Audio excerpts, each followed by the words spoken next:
From a young age, I was taught a set of skills that a child wouldn't normally learn. Like how to be my own boss.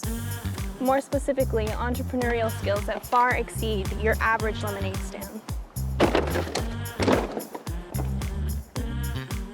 My parents, who have their own businesses, were my prime teachers to not only help foster my independence, but taught me how to run my own business and be my own boss.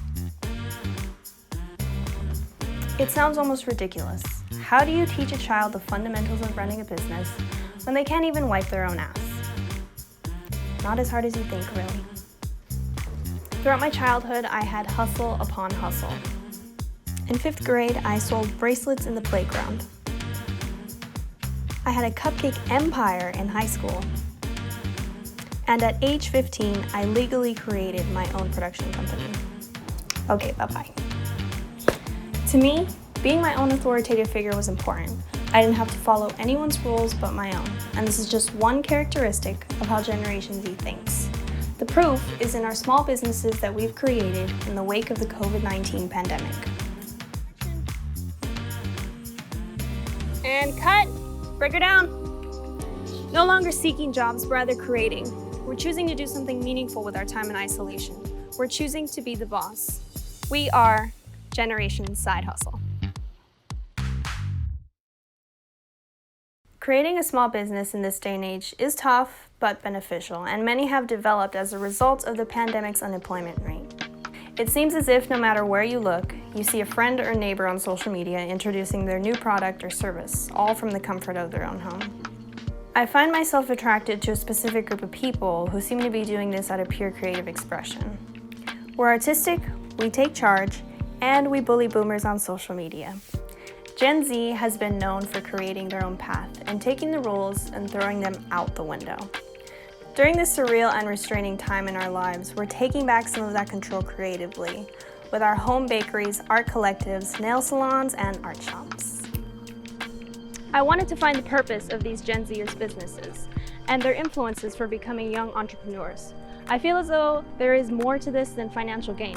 Maybe this has been an outlet for independence, creativity, and even connection.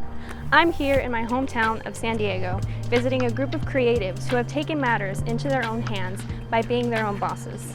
Now, because of COVID, everyone related to this production have been taking the appropriate measures to film by isolating and getting tested. So without further ado, let us proceed. Run me over.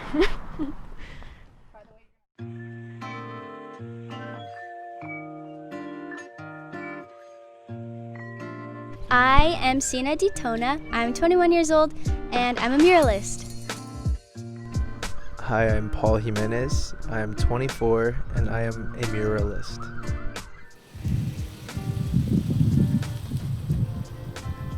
They were looking at it, they dig it. Yeah, that's really cool too, to see people checking it out. Mm-hmm. So what was your guys' motivation to start your mural business? When COVID happened, I don't know, I've been wanting to try spray paint. I've been wanting to try getting a mural done. So then I was like, I'm just gonna buy some. So I bought some on Amazon, and then I did something, and it was okay. And then like from there, we just kept going, and then we realized we were pretty good, both of us.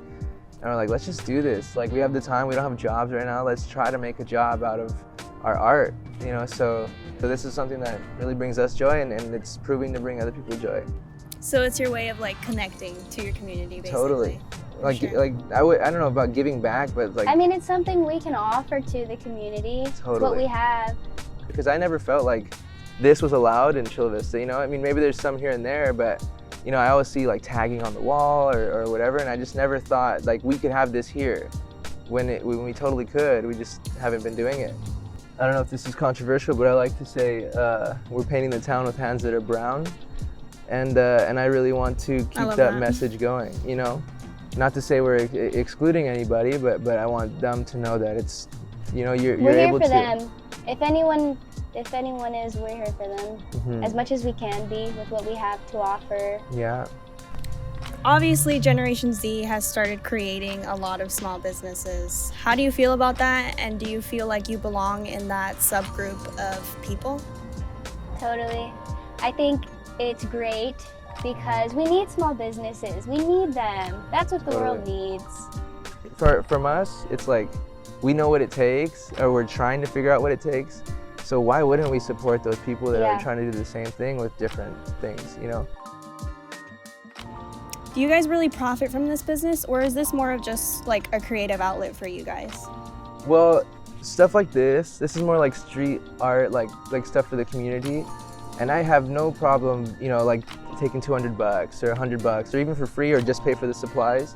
I would have no problem doing that if it's gonna bring life to the community. But backyard stuff is where we make the money. So like that family that had the field painted in their backyard, or like we're doing another one pretty soon of this big cat, but like that's where we can, you know, get money from it. And this just helps us get our name out there. And that's so like these walls are basically your portfolio. Exactly. Yeah. And I'm trying to make it a gallery, you know what I mean? So it's like all of us, you know?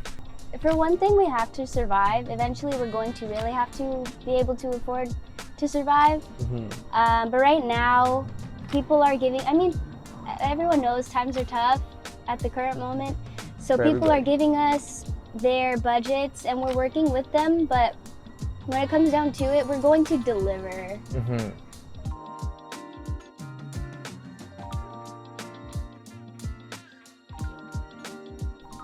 My mom wasn't allowed to just be an artist. My dad wasn't allowed to just be a musician. I'm sure it's a lot easier for me than it would have been for them. Especially just, you know, things are changing. Art is becoming more of an accepted career. All my aunties want me to be a nurse. My grandma wanted me to be a pharmacist. And I understand that for them, that's what success is, and they want the best for me. But for me, success is just happiness. Success is doing what I want to do and getting by.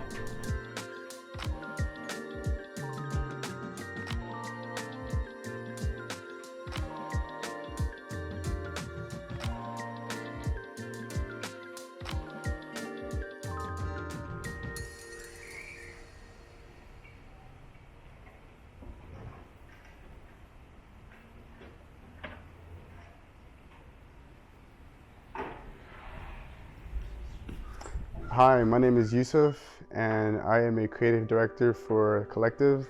Started the Exquisite brand and started off with clothing, and now has become more than I can imagine. I've been thinking about this brand for quite some time. My motivation originally started off as a form of creative expression, but then it formulated something bigger when I started incorporating other friends and family, or other friends and family started like incorporating themselves into the project, where like I started off as only screen printing, and then like throughout the process I learned how to screen print and the ins and outs of it. And then once I started making actual products, my friends were like, wow, I have ideas that I actually want to bring to life.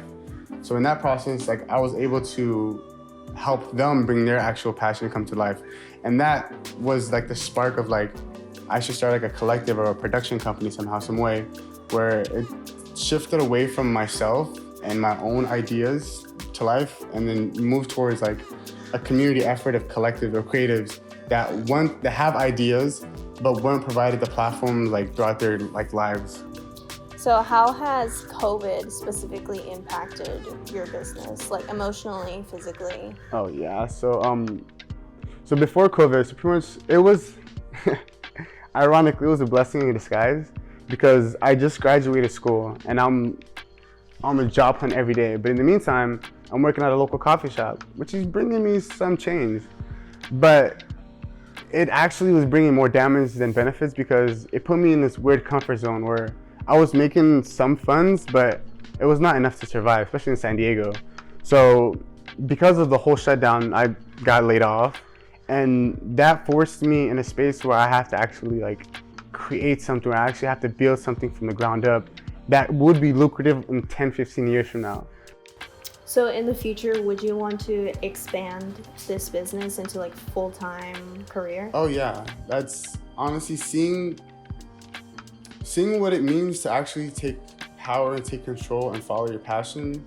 I feel like that really, like, it sparked something that's gonna be staying on for the long run, because before this, I was literally graduated high school, went straight to college, and I felt like I was being shaped into something that I had no control over.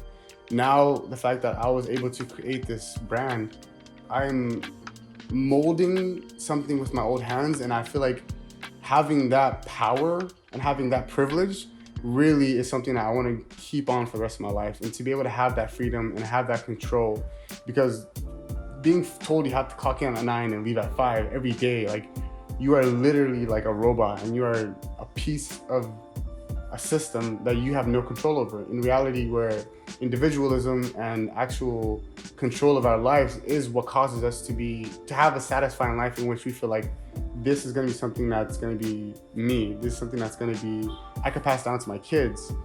Yeah, so I feel like hopefully it does become something that's greater than me in the future. I feel like this is what the world needs. There's no limit to what's going to come out of it, because innovation and creation only occurs with space where you're able to like push past the norms. And if you're being told what to do on your 9-to-5 job, you're not going to challenge it.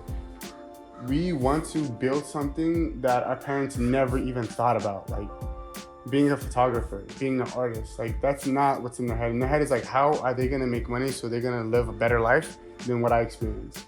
So a lot of times they think like creative worlds are like, all right, you shouldn't even dabble with it because it's not even beneficial. But in reality, like, whatever your passion is, you should follow. And so in the process of following my own passion, I assisted the people around me to formulate a space that they could follow their passion, which was like honestly the best part of the whole process.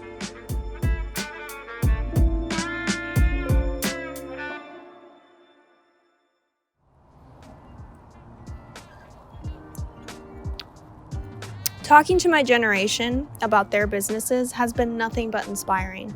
It goes to show that even in the worst of times, like a global pandemic, you're still able to succeed in something, which is exactly what these young entrepreneurs did.